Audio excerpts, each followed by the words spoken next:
Hey everybody, Frugal Farmer here. That little tapping you hear in the background, that's Bo wondering what I'm doing. I bought these crackers and I thought they were my regular brand, but they're made by Kellogg's. And I got looking. You see, there's the top and then there's the crackers. And I actually measured that. It's 1.75 inches difference. Okay, it says it's 13.7 ounces is the net weight.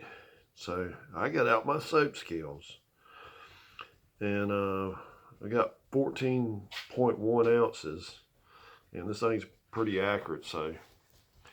But anyway, what I did right here on the side is their contact information. Well, I called them and they were closed because of everything going on with the pandemic and all.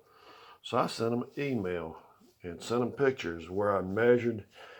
And I said, why do y'all using such a big box? And then, you're 1.75 inches short on your crackers. That kind of gives me a little bit of a false impression.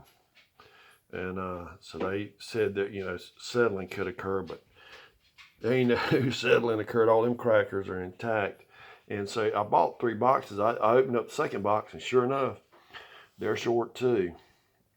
And I'm supposedly getting a coupon for the free box of crackers or something they make. But I wasn't real happy about that. Keep an eye out on this stuff, folks. And hey, if you have to complain, get these places to clean up their act. But that's the way the cookie crumbles. Thanks for stopping by. Come back again when you will. Share, comment, like, hit that subscribe button. God bless.